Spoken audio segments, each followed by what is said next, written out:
Before the war, my city was like a song.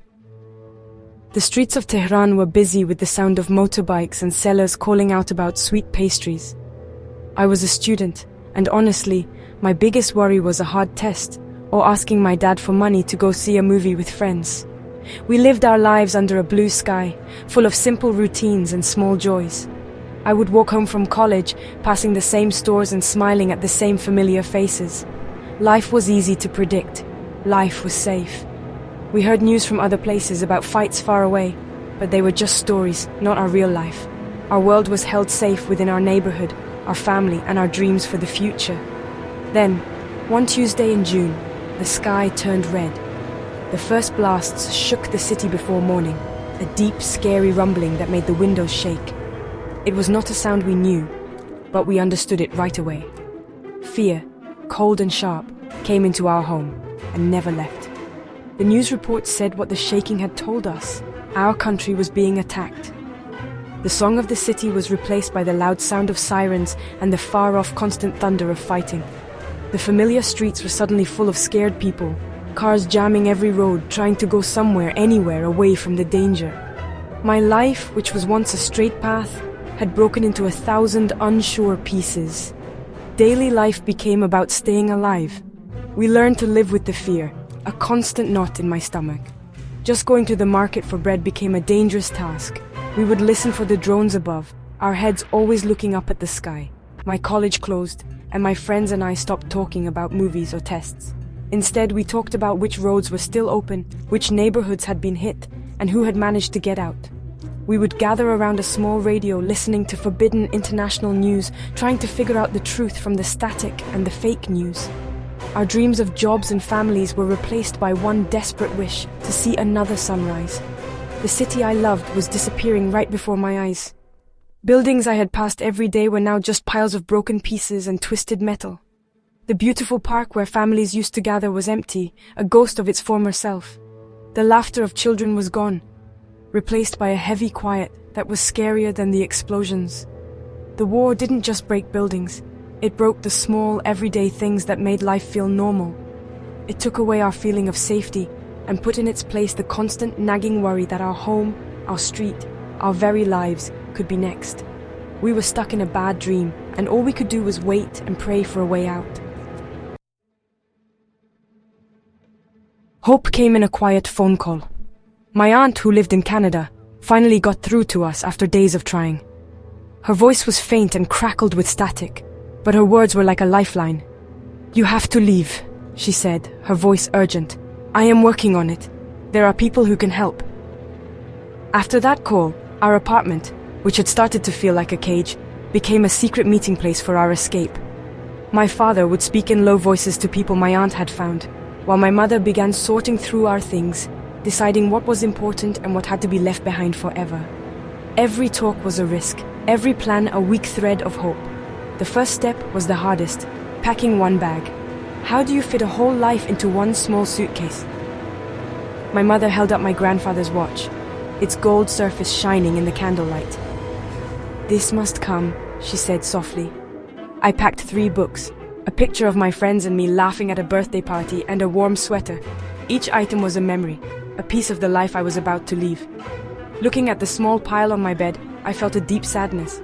This bag showed everything I would have left of my home, my childhood. It was a clear sign of all we were losing, a heavy load of memories to carry on a journey into the unknown. Saying goodbye was a quiet, painful ritual. I couldn't tell my friends I was leaving, it was too dangerous. One last time, I met my best friend, Kian, in a small cafe that was amazingly still open. We drank tea and talked about nothing important, just like we used to. But every word felt heavy, every shared look a goodbye.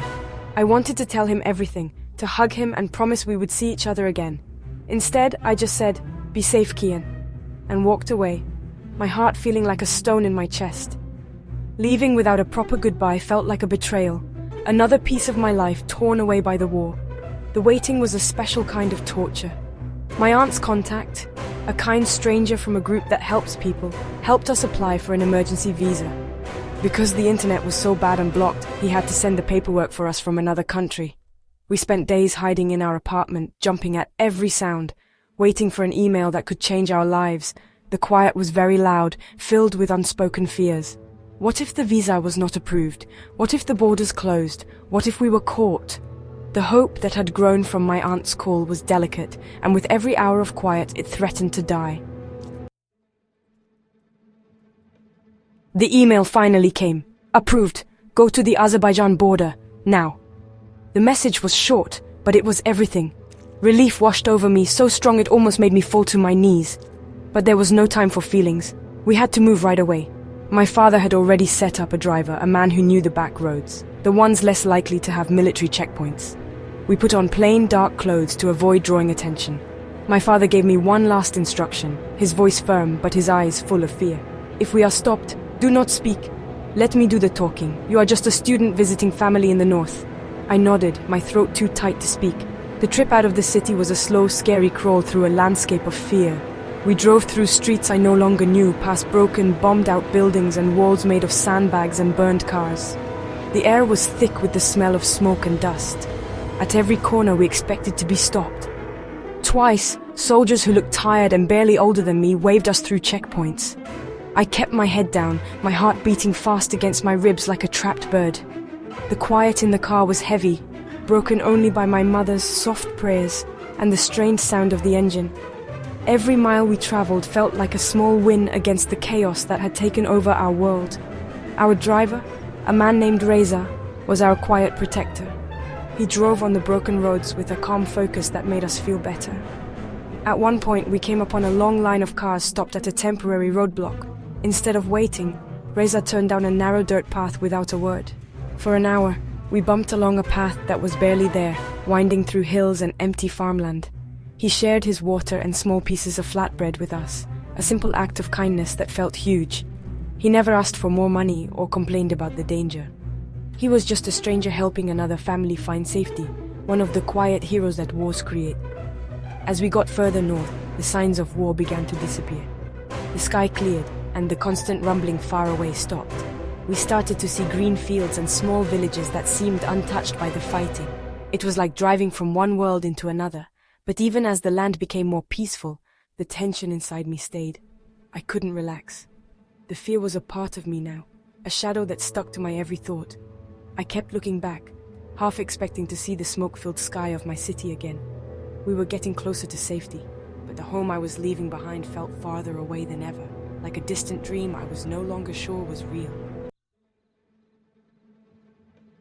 We reached the border at dawn. A long fence with barbed wire on top stretched as far as the eye could see, separating the world of war from the world of peace.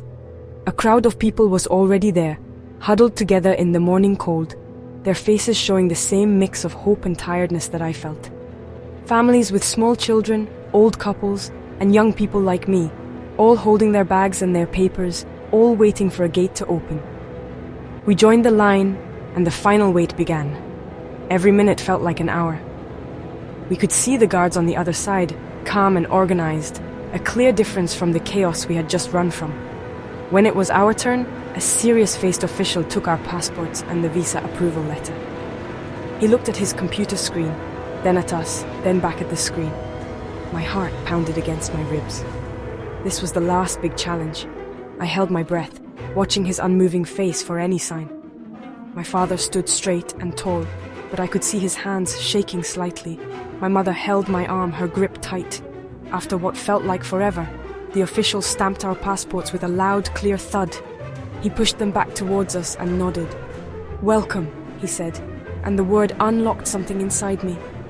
The knot of fear I had carried for weeks finally began to loosen. Stepping across that line was like stepping into a different reality. The air on the other side felt lighter, cleaner. The sounds were different. Not sirens, but the soft talking of people and the far-off hum of normal life. Volunteers from a help agency met us with bottles of water and warm blankets. A woman with kind eyes smiled at me and asked if I was okay. I could only nod, tears making my vision blurry. It was the first time in so long that a stranger had looked at me with simple kindness instead of suspicion or fear. We were safe. The two words echoed in my mind, a simple and beautiful truth. We had made it. Now, I sit in a small, clean room in a temporary shelter, watching the sun set on a peaceful horizon. We are safe, but my thoughts are with those who are not. I think of Kian, and I wonder if he is okay. I think of the millions still trapped in the city, living under the red sky, their lives hanging by a thread. My journey is over, but theirs is not. My relief is mixed with a heavy feeling of guilt for those left behind. Safety is a special gift, a delicate present I will never again take for granted. I am one of the lucky ones. My hope now is for them, for the day when the song of my city can return and its people can live under a blue sky once more. Thanks for watching. Peace be with you.